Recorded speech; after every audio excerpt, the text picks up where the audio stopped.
Welcome to another edition of CTC's workflow series. And today we'll be talking about the importance of placeholder linked files in your models. So, when you work in your Revit model, you would typically start with a Revit template. And what we'll do is we'll start with one of these template files that Autodesk provides you to begin working on your projects.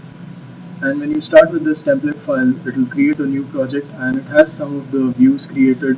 It has certain families loaded. It has certain visibility settings that allow you to work effectively in these views. What we are concerned with though are the files that you actually link inside your Revit project. So on the Insert tab, one of the first things that you do is you go to Link Revit and you select the model that you want to link inside your project. So you select this file, and you always need to be aware about the positioning when you bring a linked model inside your Revit project. So what you would do in most cases is bring your linked model with an origin to origin positioning, and it is not a default in the Revit application, and so you need to consciously make that change as you link a file in. And the reason you want to do that is because the origin points between your file and the linked file would not change. So when you were to take your model in a program like Navisworks to do something like a clash detection, the models would line up correctly, making your clash detection more accurate. So you select your link file and bring that in. And the second thing that you do once you link the file in is you select it and you want to pin it in place. Now the reason you want to pin it in place is so that you don't accidentally move it as you try to move, say, a duct or a light that is also part of this model.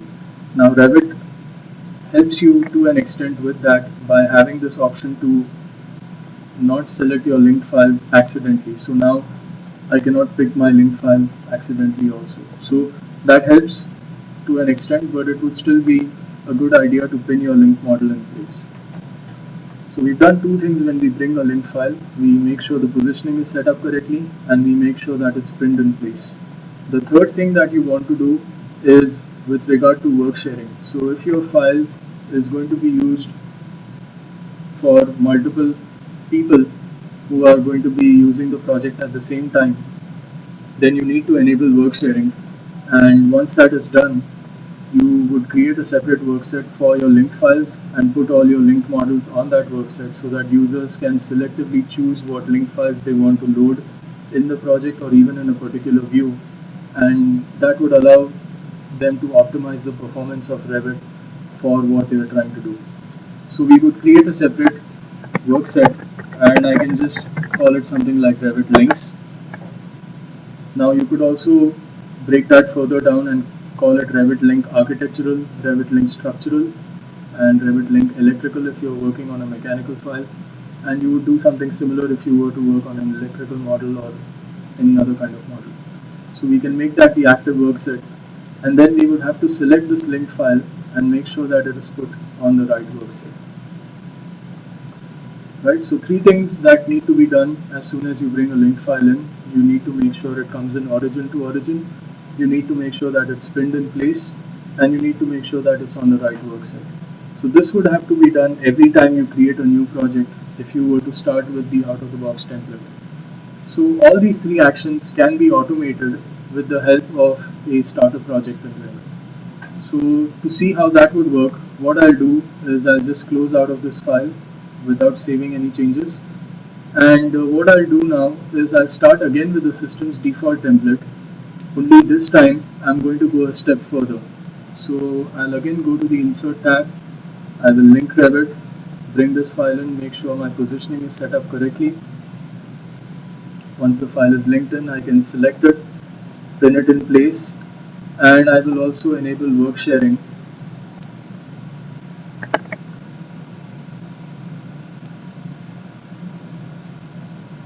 And once it's done that, I'll create a separate work set for Revit links.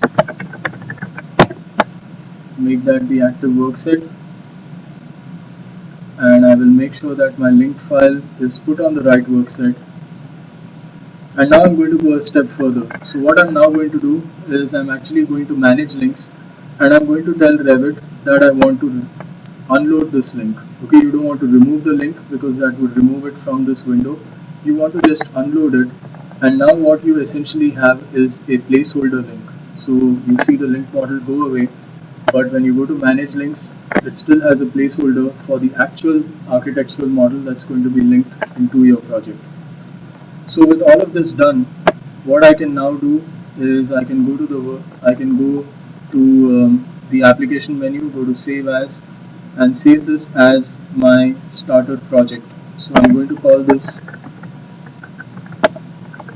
a starter project template, and this would be saved at wherever you save all your template files, and you can see that it's not going to be a template file, but is going to be actually a project file, and it's going to leave that as a central file, so it's still going to have the work sharing functionality enabled in it, and I can save this file here. So with that file saved, what I can now do is I can sync with central so that I relinquish ownership of all the work sets, and with that done, we can close out of this file. So what would end up happening in your case is when you would create a new project, you would not start with one of these template files, but what you would start with is the starter project template file.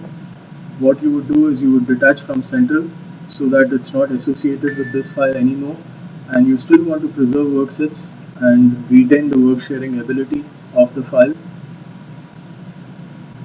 and it will open that template as a project, right? And so now I can go to the insert tab, go to manage links, select the link file, and now I can go to reload from, and I can now actually select the actual file that needs to be brought into my project. So as I'm bringing this file in, you can see that I don't have to worry about the positioning anymore, because that was taken care of when we set up the placeholder link file. So that takes care of the first item. Once the file is brought in, if I select the file, you'll see that it is pinned in place, so that takes care of the second option. And the third item was with regard to the work set, and you can see that it is coming in at the right work set.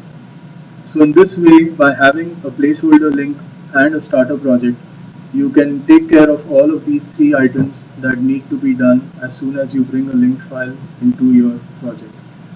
So that's our Revit tip for the day. Let us know your thoughts and comments, and if you have any ideas or workflows you would like us to present to a broader audience, please let us know that as well. Thank you. Have a nice day.